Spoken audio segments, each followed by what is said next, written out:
여야 현역 의원들의 뜨거운 토론회 장인 여의도 펀치. 오늘은 조금 특별한 손님들을 모셨습니다. 말로만 하는 변화는 거부한다. 진정한 새바람을 불러오겠다며 기성 정치권에 도전장을 던진 청년들이 제 옆에 나와 있는데요. 더불어민주당의 박성민 최고위원, 국민의힘 김재섭 비상대책위원입니다. 안녕하세요. 네, 안녕하세요. 먼저 첫 번째 펀치 주제부터 보고 오겠습니다.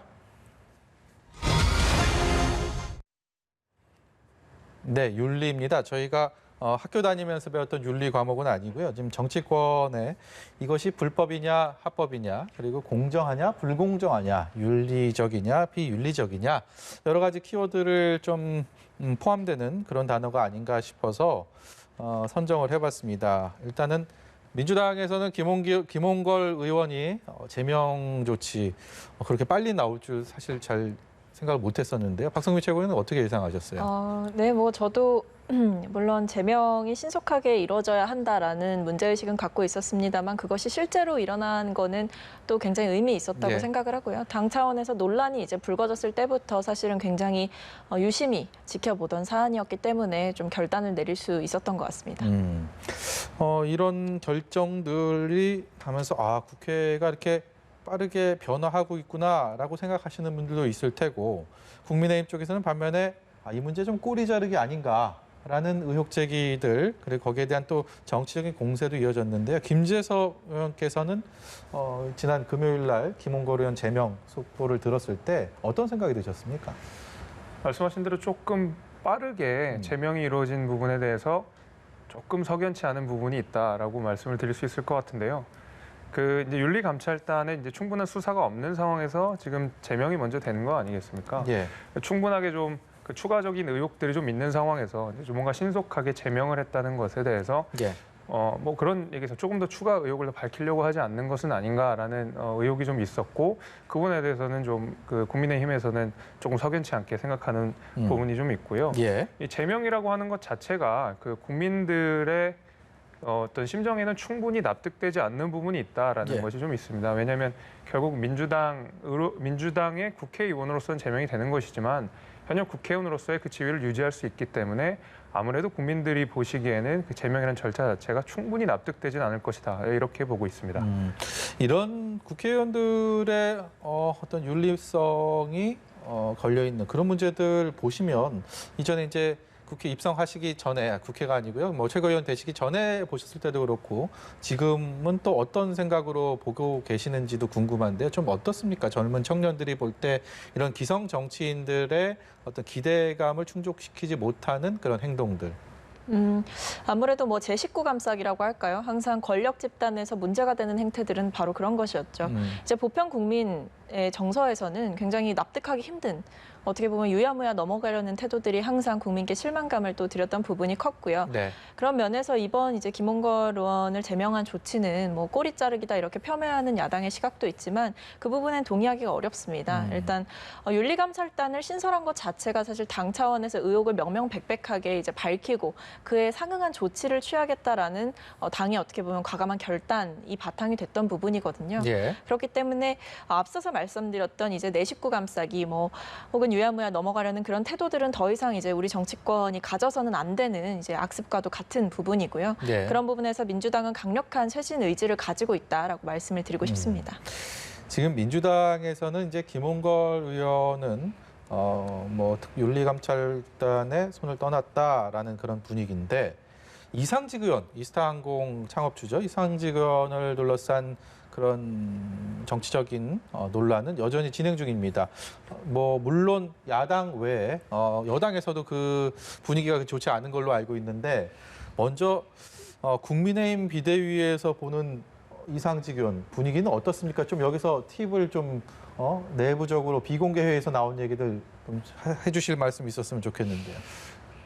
좀 우리가 지금 계속 우리 사회를 관통하고 있는 키워드가 공정이라는 것인데요. 근데 결국에는 공정을 계속 이야기했던 여당이 사실상 어떤 불공정한 행태들을 보여주고 있다는 데에서 우리 국민들이 굉장히 화가 많이 나 있다라는 네. 것 아니겠습니까? 사실 이제 이상직 의원의 사태도 좀 그런 관점에서 바라볼 필요가 있다고 좀 생각이 됩니다.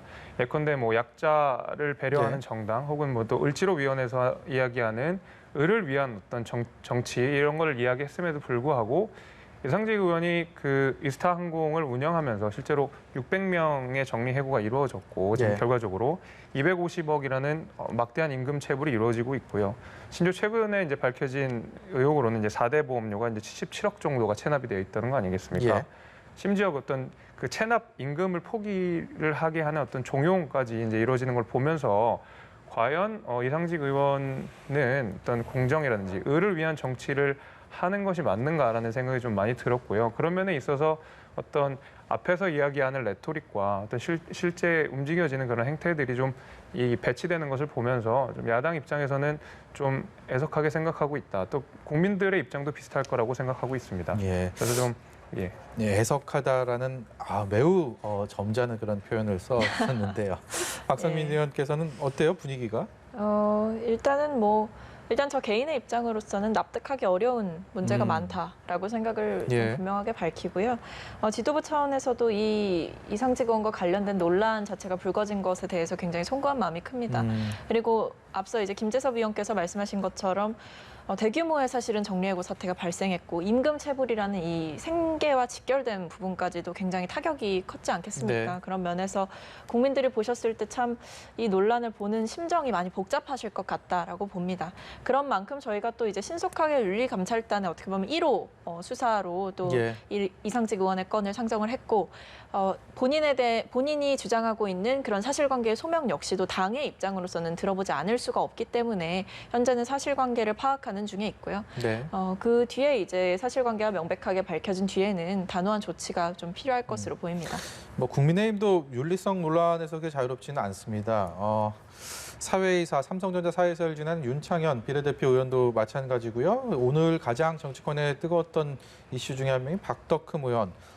본인이 국토위를 있으면서 거기서 이제 뭐 부적절한 가족관계 회사에 수주를 수천억 원대 했다라는 의혹도 연일 신문지상에 오르고 있는데 본인이 기자회견을 했는데 글쎄요 이렇게 확 와닿는 해명이라는 생각은 저는 들지 않았습니다. 여기에 대해서 먼저 김재섭 의원께서는 어떻게 그 기자회견 내용 보셨는지 본인이 생각했던 이 약간 의혹을 해소할 수 있는 그런 계기가 됐다고 보시는지 묻고 싶습니다.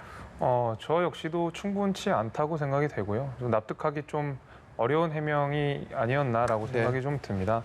사실 굉장히 큰 액수거든요. 이제 국민들은 한 번도 경험하지 못한 그런 큰 액수기 때문에 실제로 어떤 이해관계 충돌이라는 사안이 굉장히 판단하기 어렵다. 네. 공익과 사익이 어떤 식으로 구분될지 뭐 명쾌하지 않다라는 여러 가지 그 반론이 있음에도 불구하고 네. 또한 어떤 그 경제 입찰 방식이라는 것 자체가 어떤 국가의 제도인데 그럼에도 불구하고 그 국민들께서 그 큰 금액 그리고 이해관계가 충돌할 수 있는 그 자리에 있다는 것 자체가 굉장히 그 국민들 입장에서는 납득이 어려울 것 같고요. 젊은 세대 입장에서도 좀 비슷한 생각을 갖고 있습니다. 이 부분에 대해서는 조금 더 저희 당에서도 어떤 특별한 추가적인 조치가 있어야 되지 않을까라고 저도 생각하고 있습니다. 이 부분도 물론 사실관계들이 명확히 확인이 돼야 되겠지만 지금까지 알려진 사실 또 제기된 의혹에 대해서는 참 따져볼 만한 게 많을 것 같은데요. 박성민 의원께서는 어떻게 보셨습니까? 이제 공직자의 이해 충돌 이 문제가 사실 굉장히 화두로 떠오르고 예. 있는 것 같고요.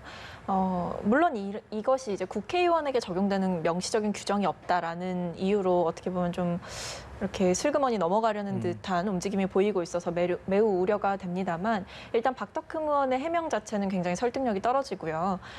이해 충돌에 대해서 한 말씀만 드리자면 이제 국회의원이 가진 자리가 가지는 권한 중에 가장 막강한 것이 이제 법을 만들 수 있는 것 혹은 법 재개정에 있어서 영향력을 행사할 수 있는 것 그리고 동시에 피감기관에 대한 감시와 견제 이 권한이 굉장히 강하게 있기 때문에 이 박덕흠 의원의 논란에서 가장 문제라고 생각했던 것은 두 가지입니다. 첫 번째는 피감기관으로부터 수주를 받은 부분이죠. 네. 그것이 보통 액수도 아니고 1,000억 억이라는 액수를 받았고 사실은 그거보다 더 많은 의혹이 아직 남아있는 상황이고요. 동시에 모 언론의 보도로 밝혀진 이제 건설사의 입찰 담합 제재와 관련된 그 제재를 강화하겠다는 법안에 대해서 굉장히 강경하게 반대를 했습니다.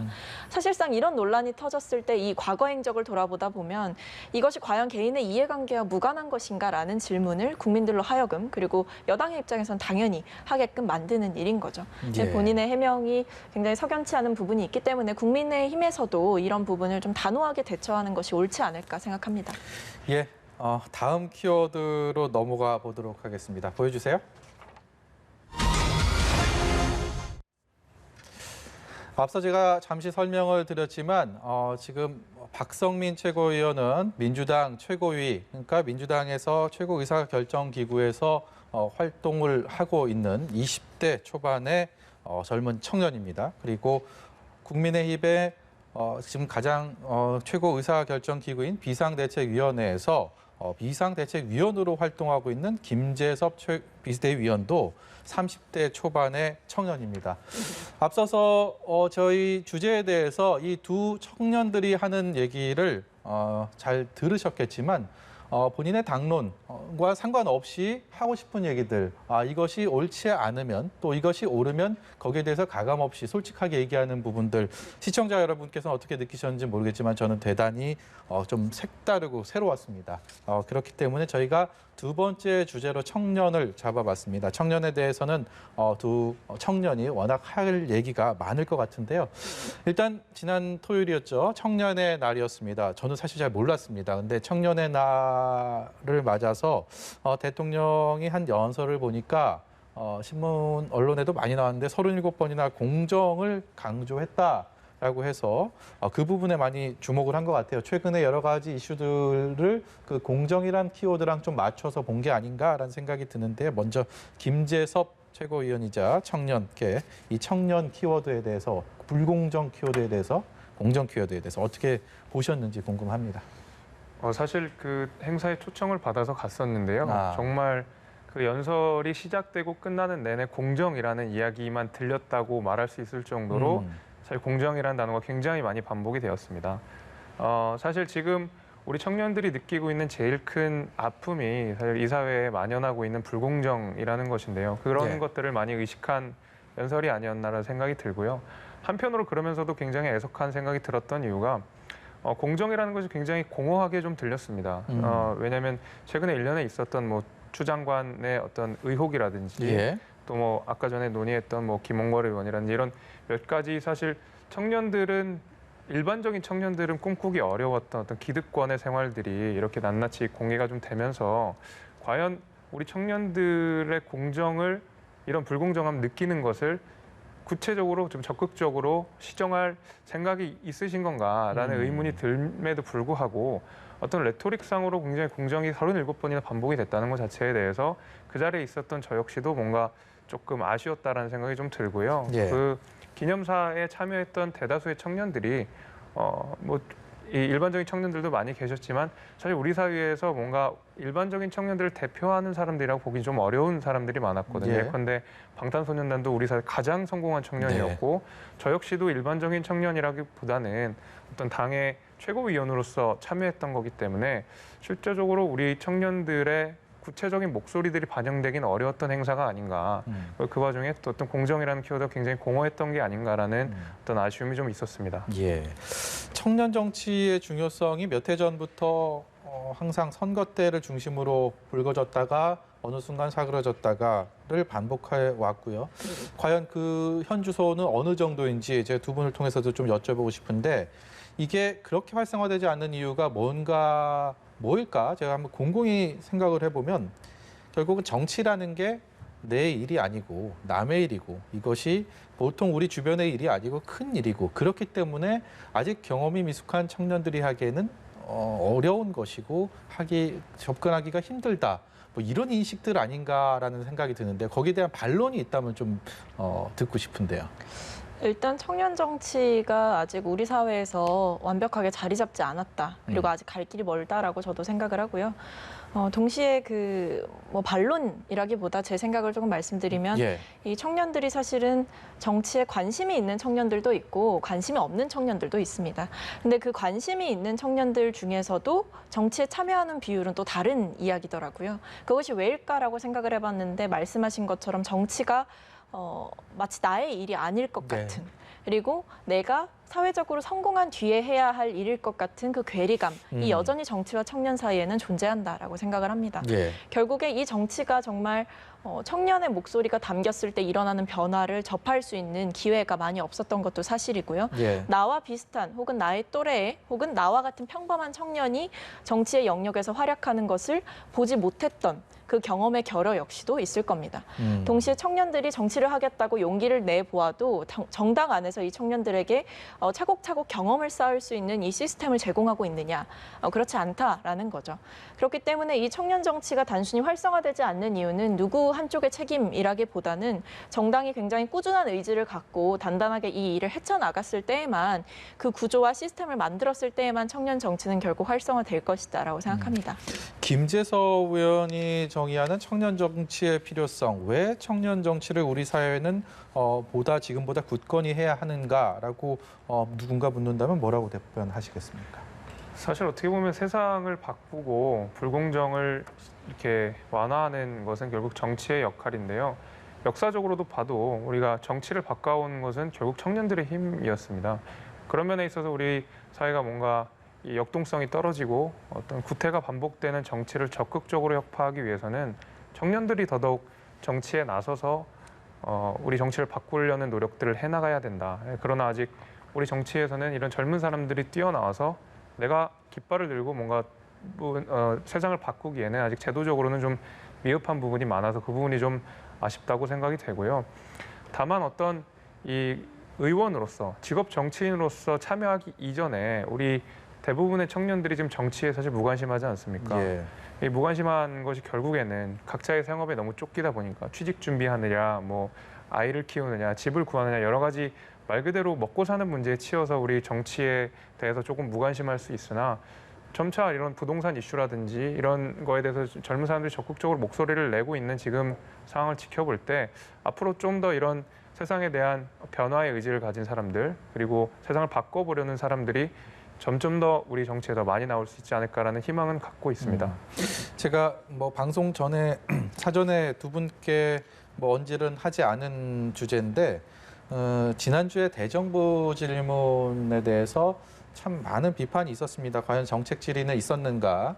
어떤 특정 이슈에 대한 거기에 함몰돼 있는 우리 정치의 현 주소를 보여주는 게 아닌가라는 비판들 많이 있었는데 그중에서 유독 돋보였던 그 장혜영 정의당 의원의 대정부 질문 내용이 있었습니다. 연설 중에 86세대를 언급하면서 우리 민주화 운동을 이끌었던 그런 세대의 기득권화에 대해서 어떤 장혜영 의원도 청년 정치인 아니겠습니까? 30대의 장혜영 의원이 거침없는 소회를 얘기를 해서 굉장히 화제가 됐습니다. 이 부분에 대해서는 두 분 어떻게 보셨는지 좀 궁금하네요. 다 보셨죠? 예. 네, 봤습니다. 저는 그 장혜영 의원께서 발언하신 부분을 보고 참 장혜영 의원이 청년으로서 그리고 정치인으로서 또 지금 현재 국회의원의 신분에서 굉장히 어떻게 보면 하기 힘든 이야기지만 할 수 있는 이야기를 했다라는 생각을 했고요.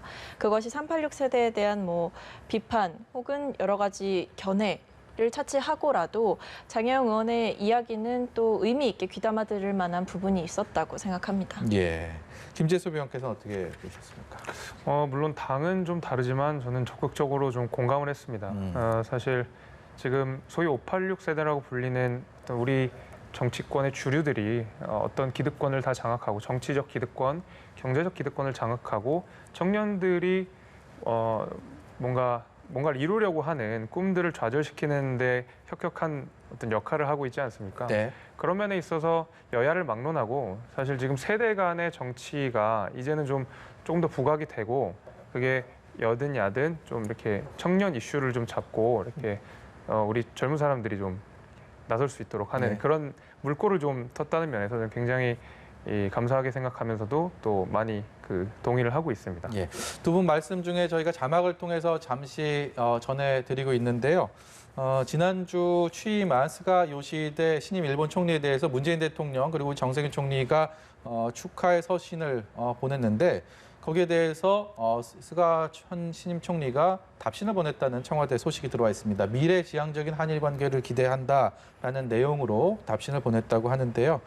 저희가 지난주에 그 축하 서한을 보냈고 거기에 대한 답이 없는 부분에 대해서 여러 가지 해석들이 있었는데 스가 신임 총리가 지금 자막에서 보이는 것처럼 미래지향적 한일 관계를 기대한다라는 회신을 보내왔다는 소식 뉴스 속보 전해드리고요. 저희는 계속해서 청년을 주제로 얘기를 해보겠습니다.